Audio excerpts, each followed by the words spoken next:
Olá, sejam todos bem-vindos a mais um episódio aqui do podcast Áudio Livre. Hoje vamos bater um papo, vamos conversar com alguém que carrega uma trajetória marcada pela luta social, compromisso aí com a justiça e dedicação ao serviço público. Estou falando de Willames de Mello, formado em Direito e atualmente ele é graduando em Serviço Social. É diretor administrativo do Hospital Estadual Ibigato Falcão, na cidade de Rio Largo, e exerce aí o seu primeiro mandato como conselheiro tutelar também em Rio Largo. Willames de Mello vai falar sobre a exploração infantil e os desafios enfrentados na proteção da infância. Está no ar o nosso podcast Áudio Livre.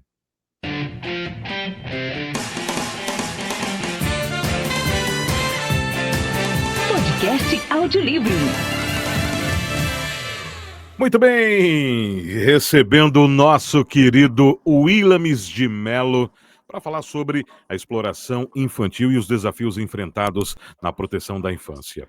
Willames, seja bem-vindo ao podcast Áudio Livre. Muito obrigado, quero agradecer primeiramente ao convite, externar aqui o meu carinho e a minha admiração pelo profissional que você dizer àqueles que vai nos acompanhar, em Alagoas, no Brasil e no mundo, porque a internet tem esse poder de chegar em lugares que às vezes a gente nem tem a dimensão, que estamos aqui prontos para responder aí, participar desse podcast tão importante. Meu querido Willames, fale um pouquinho sobre você. Quem é o Willames de Mello? Conta pra gente aí sobre a sua trajetória pessoal e profissional, aí na cidade de Rio Largo. Isso mesmo, querido. Eu sou natural de Messias, coladinho aqui com Rio Largo, co-irmãos, municípios co-irmãos, mas vim para Rio Largo, mais precisamente para o bairro Brasil Novo, o conhecido Cruzeiro do Sul, quando tinha apenas 1 ano de idade. Hoje eu tenho 36 anos, já vivo lá no Brasil Novo há 35 anos, uma comunidade que me viu crescer, e que eu também a vi crescer, E com muita honra continuo morando lá no lugar que cresci, constituí família, Sou casado, tenho um casal de filhos, o Cauã e a Eloá, e lá continuo trabalhando e buscando tudo aquilo que é importante para a comunidade, as demandas, as problemáticas, os pedidos. A gente, enquanto homem público, tenta lutar, resolver e buscar a melhoria do lugar que a gente vive, que a gente mora. Maravilha, meu querido. Conta pra gente como você começou a sua trajetória, né? Por exemplo, foi no movimento estudantil, quando foi que despertou, desde quando despertou esse interesse? Isso mesmo. O movimento estudantil foi o início de tudo, da minha trajetória política, da trajetória de homem público. Foi uma escola para mim, a qual eu aprendi muito para que hoje a gente pudesse trabalhar em prol do coletivo, o Willames de Mello é um jovem que veio de uma família pobre, humilde, mas que venceu na vida estudando e trabalhando. Eu hoje sou formado em Direito, graduando em Serviço Social, estou conselheiro tutelar e estou também diretor da maior unidade básica, do Hospital do Estado aqui no município de Rio Largo. E É o fui Ibigato, né? Ibigato Falcão. E fui também, no início da minha trajetória, que iniciou no movimento estudantil, depois do movimento estudantil, eu enveredei pela política partidária, a qual eu fui presidente de partido e, como falei, diretor em tempo, a maior UBS, a maior unidade básica de saúde aqui em Rio Largo, que é no bairro Brasil Novo, que foi a primeira a homenagear o ex-governador de Pernambuco, que morreu naquele acidente aéreo, que é a unidade básica, a UBS Eduardo Campos, que hoje, inclusive, se tornou-se uma policlínica. Então, eu fui o primeiro diretor lá. E tudo isso eu devo a Deus, ao povo e ao movimento estudantil, que foi da onde eu saí, de onde eu aprendi muita coisa que hoje eu coloco em prática nas políticas públicas, né, no buscar aquilo que o coletivo precisa, nas lutas diárias em prol do povo, em prol da população. Eu devo muito ao movimento estudantil, que eu já exerci cargos no movimento estudantil, como presidente de grêmio, como em tempo da maior instituição de representação aos estudantes secundaristas aqui de Rio Largo, que é a UMESE, União Municipal dos Estudantes Secundaristas de Rio Largo, que com muita honra eu fui vice-presidente. Então, de lá, eu iniciei a minha vida pública e carrego até hoje essa bagagem da onde eu aprendi, que foi no início lá no movimento estudantil. Realmente o movimento estudantil, ele formou várias personalidades políticas aqui de Alagoas e quiçá do Brasil, né? E hoje você acredita que essa passagem pelo movimento estudantil moldou a sua visão sobre liderança, como você deve encarar aí o serviço público? Não tenha dúvida disso. O movimento estudantil foi muito importante nessa minha formação política. Como está dizendo o movimento estudantil, relembra a escola. Escola é lugar de aprender, e eu aprendi muito com o movimento estudantil, né? É bem verdade que, ao tempo, a classe estudantil, ela se perdeu em muita coisa. Nós tínhamos entidades muito fortes na época, né? Como a própria FEGREAL, né?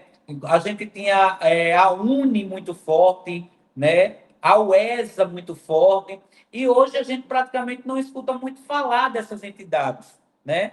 Porque o protagonismo ao tempo foi perdido pelos líderes, pelo movimento como um todo. Mas foi de lá que eu iniciei e que é como eu falei outrora, carrego até hoje a bagagem do que aprendi. Como você colocou, muitas lideranças políticas, né? Muitos políticos de Alagoas e do Brasil passaram, iniciaram sua trajetória no movimento estudantil. Então, assim, é um movimento muito importante, que tem o meu respeito até hoje. Alguns ainda continuam aí tentando resgatar esse movimento que eu, como falei, perdeu o protagonismo ao tempo, né, ao longo do tempo, mas, assim, um movimento que eu sou muito grato de ter participado e de ter contribuído, e que realmente hoje me dá um respaldo em relação a muitas coisas na política diária, na política partidária, da política do dia a dia, né? Porque a gente faz política todos os dias, política do bem, porque existe a política e a politicagem, né? Mas, assim, a política é a arte da escolha, a política é a arte de você fazer bem ao próximo, e eu devo muito isso ao movimento estudantil, esse aprendizado que tenho hoje. E não saindo desse campo político que a gente está conversando aqui agora, o que motivou você a se tornar conselheiro tutelar e atuar aí na defesa dos direitos das crianças e adolescentes na cidade de Rio Largo? Então, eu nesse meio político, eu digo que eu tenho duas paixões. São duas bandeiras que eu sempre defendi, sempre agarrei assim com muita vontade, com muito afinco. Criança, né? E idosos. Crianças e adolescentes e idosos. É algo assim que sempre mexeu muito comigo, né? Quando uma criança era vítima de determinadas coisas, quando um idoso também era, então aquilo sempre foi uma bandeira que eu sempre quis levantar. E quando eu fui para a faculdade de Direito, me formei bacharel em Direito, as pessoas diziam: Williams, você é um cara que defende tanto a população, que trabalha tanto em prol do bem comum, do coletivo, por que você não entra no Conselho Tutelar para, com seu conhecimento jurídico, você passar a ajudar também a defender o direito da criança e do adolescente?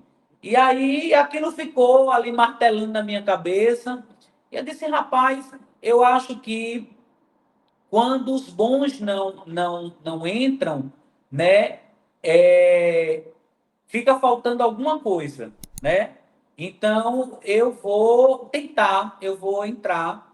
E aí eu passei por todo o processo seletivo, né, do processo de escolha, porque ser conselheiro tutelar não é só ser eleito pela população, mas tem um processo, né? Desde a sua inscrição, a prova, você tem que passar numa prova de conhecimento, né? E aí, depois, pelo crivo do voto popular, e aí o povo comprou a minha ideia, aceitou aquilo que eu, na campanha, falava, né? Pregava a vontade que eu tinha de trabalhar, mas nasceu mesmo essa vontade de ser conselheiro tutelar, dessas bandeiras que eu sempre tive como muito importante na minha vida, que foi a defesa da criança e do adolescente e também dos idosos. Eu sou o tipo de pessoa que eu acho que a gente deve trabalhar por todo mundo, mas tem bandeiras que a gente compra, né? Tem bandeiras que a gente está ali pronto para defender e a criança e o adolescente sempre foi uma delas. E se torna até mais fácil, né, quando você passa a trabalhar com uma coisa que você realmente gosta e você quer defender. Agora me Isso diz mesmo. uma coisa, uma pergunta, né? Qual é a realidade atual aí sobre exploração infantil na cidade de Rio Largo e região? Você pode falar pra gente? Olha, Rio Largo é uma cidade que, inclusive, isso a própria imprensa, né? Vocês, profissionais da imprensa, sempre divulgam. Rio Largo tem um histórico de vítimas, né, de exploração sexual, principalmente, porque existem outros tipos também de violências contra as crianças e adolescentes, né? Sim, Mas nós sim. estamos tratando nesse momento sobre a violência sexual, né? E Rio Largo vai ou não vai, aparece um caso de uma violência sexual contra criança ou contra adolescente. Nós temos um número assim grande sobre isso. Apesar que Rio Largo tem dois conselhos tutelares, nós temos a região 1 e a região 2. A região 2 é a região que eu faço parte, né? Para você ter ideia, Maceió tem 10 conselhos tutelares, né, por regiões. Rio Largo tem dois, porque é baseado no número de habitantes. E os conselhos tutelares de Rio Largo são muito atuantes, né? Eu estou falando isso não só como conselheiro, mas como cidadão, que eu já via a atuação de êxito do conselho tutelar até mesmo antes de fazer parte do colegiado. Então, Rio Largo tem conselho e conselheiros muito atuantes, reconhecidos, né, pelo trabalho que tem. Então, a rede de proteção em Rio Largo ela é muito articulada. É óbvio que existe déficit, é óbvio que existe burocracia, é óbvio, algumas coisas funcionam, outras nem tanto, mas no tratar de violências, né, daquilo que o ECA preconiza como um direito da criança e adolescente, a rede aqui no município de Rio Largo, ela faz valer a pena e é muito articulada. Me diz uma coisa, como é que vocês atuam, por exemplo, você falou que é bem atuante, mas essas denúncias, como é que elas podem chegar ao conselho tutelar? Existe uma fiscalização também por parte do conselho tutelar? Na verdade, nós temos vários canais de denúncia, né? Nós temos hoje o que é recorde, que é o Disque 100. A maioria das denúncias elas são feitas pelo Disque 100, que é um número que a população conhece, até porque nós fazemos aqui em Rio Largo muitas campanhas, né? Nós tivemos aí o Maio Laranja agora, a gente passou o mês todinho nas escolas, fazendo palestras, a gente enfatiza muito a denúncia, é muito importante a denúncia, porque é através da denúncia que são gerados dados e esses dados se transformam em números e esses números terminam se transformando em políticas públicas voltadas para essa área da criança e do adolescente. Então, a denúncia ela é muito importante. E os canais de denúncia são Disque 100, é o hoje nosso Instagram, nós temos um Instagram do Conselho, nós temos um número institucional com o WhatsApp, né, que hoje você pode ir lá no WhatsApp rapidamente e fazer a sua denúncia. E também chega muitas denúncias através da população que usam esses canais telefônico ou de internet, ou até mesmo se dirigem até a sede do nosso Conselho Tutelar, e também as escolas.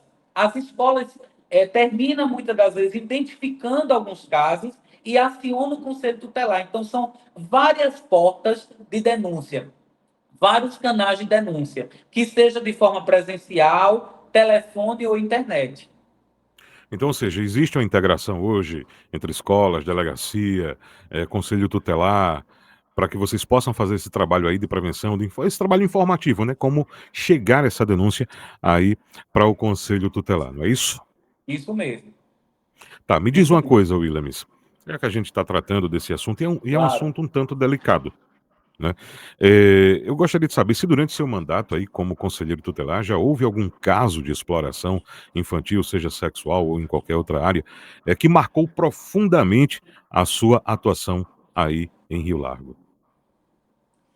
Teve um, não, teve vários, né? Porque, como eu lhe disse, é algo que mexe muito comigo, é a criança, né? E o adolescente, principalmente a criança, porque o adolescente, ele já sabe dizer, né? Um adolescente de 17 anos, faltando um ano para a maioridade, ele já sabe o que é certo, o que é errado e tal. A criança, eu acho ela muito mais indefesa. Criança de 2 anos, um ano, um bebê de meses, né? Não sabe falar, não sabe expressar, como um adolescente que pode até se defender.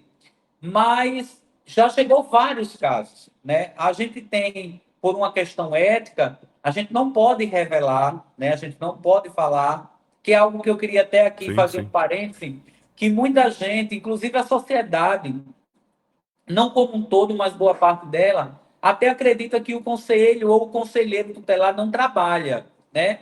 Rapaz, eu não vejo o trabalho do conselho tutelar. E é bem verdade que a gente não pode publicitar isso, a gente não pode estar fazendo um vídeo com uma criança que foi estrupada, que ela foi violentada, e dizer, ó, a criança está aqui do meu lado, ela tem 2 anos de idade, eu estou atendendo ela, ela foi violentada, ela foi estrupada. A gente não pode revitimizar, a gente não pode dar notoriedade a isso. Então, muitas das vezes a sociedade não entende que o trabalho do conselheiro ele é um trabalho sigiloso, que ele é um trabalho que não pode estar sendo exposto, porque muitas das vezes a gente tem até esse cuidado de quando a escola chama a gente, que aí uma criança chegou com sinais de, sei lá, de agressão física, né, de violência sexual, e o conselho chega lá, eu mesmo tenho cuidado de que essa criança esteja numa sala reservada, que a entrada do conselho tutelar seja por uma porta lateral, para que as outras crianças não vejam, para que outras pessoas não vejam, para que depois ali termine circulando na vizinhança, né, dizendo, olha, a criança fulana de tal, o conselho tutelar foi lá, e muitas das vezes fazendo juízo de valores e falando até o que não existe, somente pela presença do carro do conselho ou do conselheiro lá. Então, a gente tem muito esse cuidado, essa questão ética, da gente preservar muito a vítima, né? Mas eu lhe diria que teve muitos casos que, assim, eu estou no meu primeiro mandato, né? E quando eu cheguei aqui, eu tive que ter um preparo mental muito grande, porque a gente que tem filho, né? A gente começa a dizer, poxa, e se isso fosse com um filho meu, né? E houve um que eu posso, assim, falar de um ato meu que eu fiz, que depois que nós atendemos ela, a criança, tinha 7 anos, eu fui para o banheiro aqui da nossa sala para chorar. Eu fui chorar. Foi o primeiro momento que eu tive aquele choque de uma realidade que eu não vivenciava e que eu passei a vivenciar. E aí eu entendi que eu tinha que ter um amadurecimento, um comportamento, uma força mental muito grande pelos esses casos que existem. Ou seja, são casos que realmente mexem, especialmente como você falou, quando você é pai, né? Quando se é pai. A gente Isso, não consegue imaginar uma situação dessa com os nossos filhos. Imagine com os filhos de outras pessoas. Realmente você precisa ter fé, acreditar na justiça para poder tocar um projeto como esse aí. Ô Williams, me diz uma coisa. Que tipo de projetos ou campanhas poderiam ser implementados em Rio Largo para poder aumentar aí a proteção das nossas crianças? olha, eu sou da linha que deve se prevenir, primeiro, né? Prevenir para não acontecer. Cuidar antes para que não aconteça. Eu aprendi que a gente tem que errar menos quando a gente aprende com o erro dos outros. Então, como nós temos vários casos aqui, a gente faz um trabalho muito grande, como eu falei, de conscientização, né?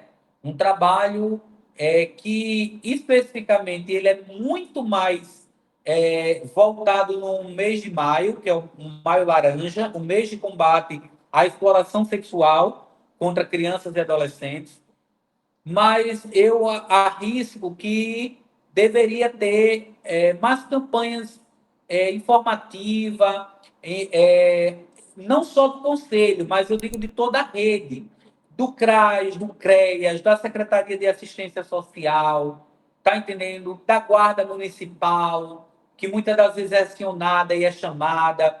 Então, assim, deveria ter um trabalho durante todo o ano, mais em conjunto, no sentido da prevenção de palestras, né, de panfletagem nas comunidades, principalmente aquelas comunidades mais carentes, entendeu?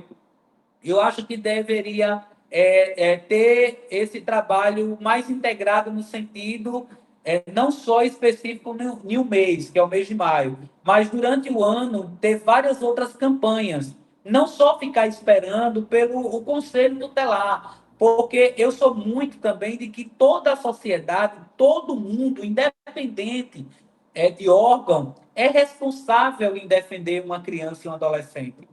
Todos os cidadãos devem ter a consciência que se sabe que uma criança está sofrendo, seja ela qualquer seja o tipo de violência, se você não liga, se você não denuncia, se você não procura fazer com que os órgãos sejam cientes daquele caso, você está sendo tão conivente quanto quem está praticando aquele tipo de violência. Então, eu acho que seria mais um chamamento para os órgãos e toda a sociedade como um todo fazer essa prevenção, entendeu?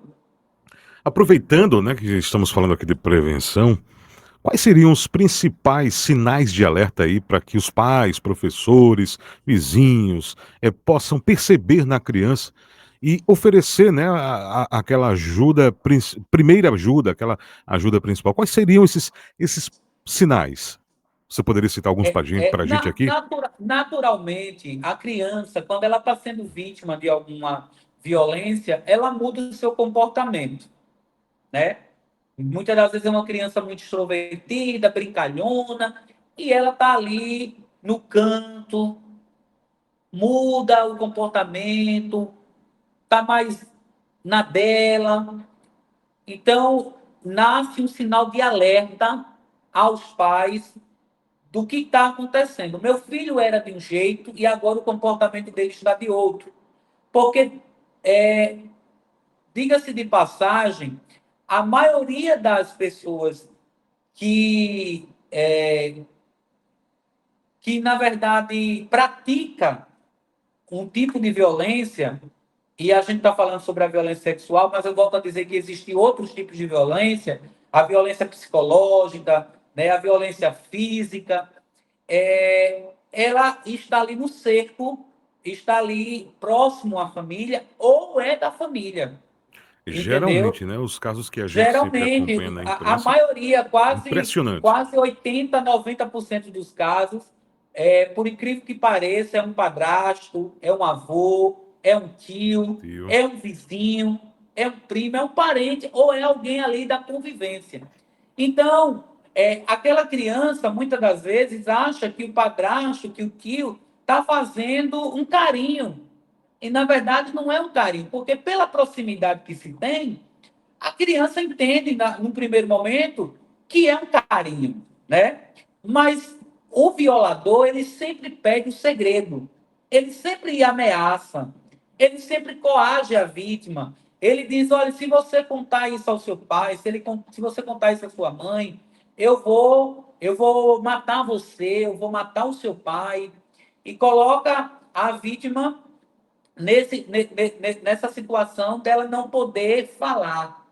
E todas as palestras que eu dou juntamente com os meus companheiros de colegiado, a gente bate muito nessa tecla, porque muitas escolas que a gente vai, que a gente dá palestra, quando a gente sai de lá, uma criança, um adolescente, alguém nos procura depois de uma palestra, porque a gente dá força a ela em dizer, Ou seja, isso é ela se sente mentira, encorajada, né? se sente encorajada e diz assim, a gente diz, olha, isso é mentira, ele não vai matar seu pai, ele não vai te matar, isso é conversa, fale para o tio, fale para a gente, e muitas vezes a gente sai de lá com pessoas, né, com crianças, com adolescentes, ou pessoas mesmo da própria escola, profissionais, professores, coordenadores pedagógicos, diretora, relatando casos de violência. Então, o primeiro, digamos assim, o primeiro sintoma, né, que o pai, que a mãe consegue perceber é a mudança de comportamento daquela criança, né? Ela fica parecendo que vai entrar numa depressão, ela se isola. O próprio adolescente, ele se isola, né? Quantos adolescentes não têm usado seu próprio corpo para se ferir, depositando a raiva, aquele sentimento de uma determinada violência no seu corpo, porque não pode expressar. Então, esses comportamentos são visíveis. A gente conhece quem a gente tem dentro de casa, como se comporta. Então, se haver essa mudança, a primeira coisa é procurar os órgãos, né, que defendem a própria delegacia, fazer denúncia, para que a gente possa tomar as medidas cabíveis, fazer os encaminhamentos, que seja para a justiça, que seja para um tratamento e acompanhamento psicológico, ou aquilo que se faz necessário, dependendo, claro, do caso e do tipo de violência. Meu amigo Willames, quero parabenizar o seu trabalho aí à frente do Conselho Tutelar, certo? Na cidade de Rio Largo. Sei que você tem muitos desafios para enfrentar aí, visto os números, né? Como você falou, são casos que a gente também não podem ser divulgados. É um Isso, trabalho, posso dizer que é um trabalho de formiguinha, o trabalho de vocês, isso mesmo. certo? Mas hoje, para a gente finalizar aqui esse bate-papo, e vamos também marcar um outro bate-papo para que a gente possa explorar, trazer números e mostrar e expor esse trabalho de vocês de uma forma de números, né? Como foi Sim. combatido, quantos foram, como está sendo realizado. Qual o seu maior sonho como conselheiro tutelar e líder comunitário? Olha, o meu maior sonho é que a gente pudesse erradicar, né, do Brasil, de Alagoas e de Rio Largo, é, esses tipos de violência contra as crianças e adolescentes, né?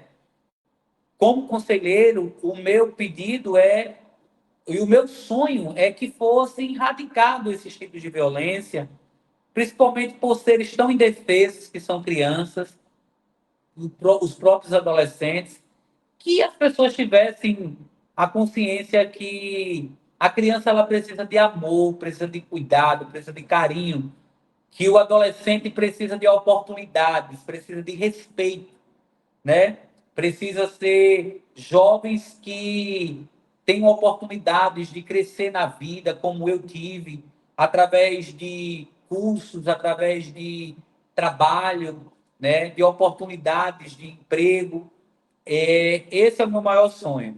Como líder comunitário, o meu maior sonho é que as pessoas tenham funcionando de fato todas as políticas que é necessário para conviver bem. As políticas públicas funcionando, a saúde, a educação, a segurança pública, né?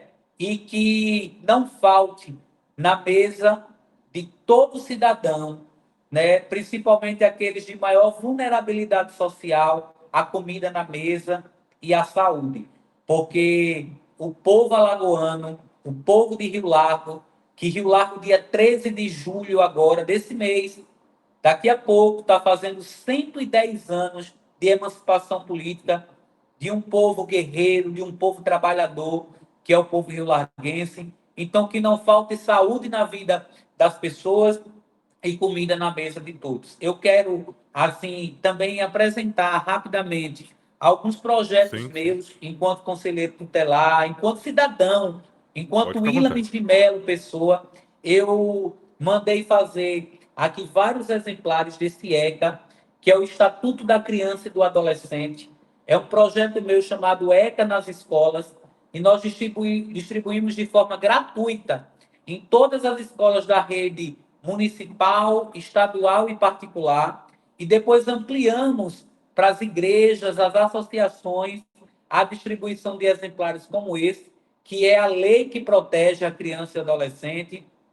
Eu também criei o projeto Psicologia em Casa, que é o projeto que leva psicólogos até a residência de crianças e adolescentes, porque muitas das vezes, como eu falei, a rede funciona, mas tem dificuldades, e a Secretaria de Saúde, né, através dos postos de saúde, que é quem atende a população, muitas das vezes tem a dificuldade de ter o psicólogo ou a própria demanda da população não comporta o número de profissionais, e você leva aquele adolescente para lá, para o posto de saúde, muitas das vezes não tem uma ficha, vai tentar um encaixe, e aí eu, com alguns psicólogos voluntários que abraçaram, agarraram esse projeto, estamos fazendo atendimento em casa, é o Psicologia em Casa.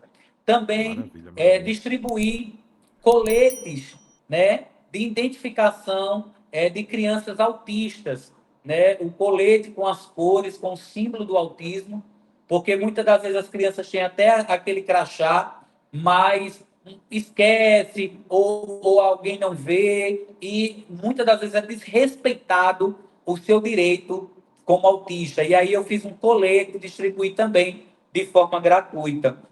E tenho o selo comerciante amigo do autista, que eu criei para levar aos comerciantes do bairro e toda Rio Largo, né, aqueles que aderiram, dando a eles esse selo amigo do autista para dar preferência ao atendimento de que um autista chegue lá, porque isso está na lei, né, e deve ser respeitado também.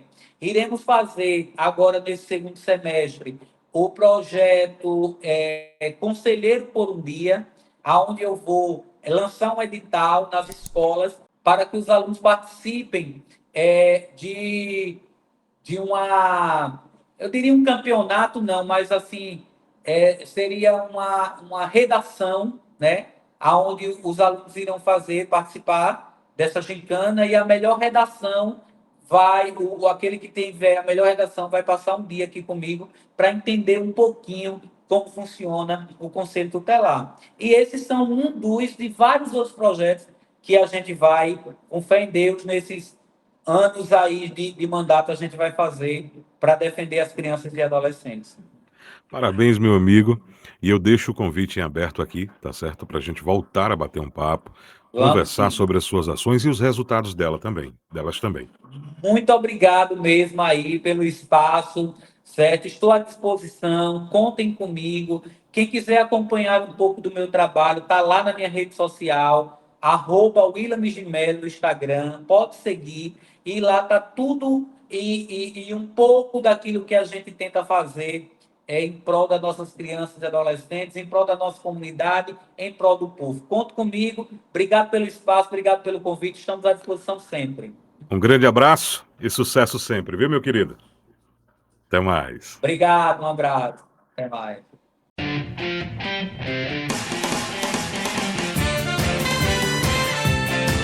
Podcast Audiolivro.